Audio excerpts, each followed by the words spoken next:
May problema sa iniinom kong alak.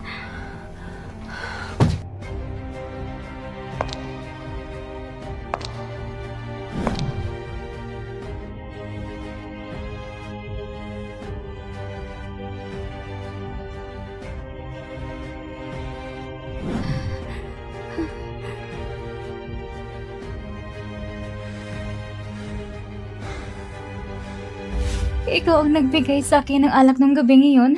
Tama na! Walang hiya ka! Pumunta ka sa hotel para makipagkita sa lalaki? Gusto mo pang siraan ang kapatid mo?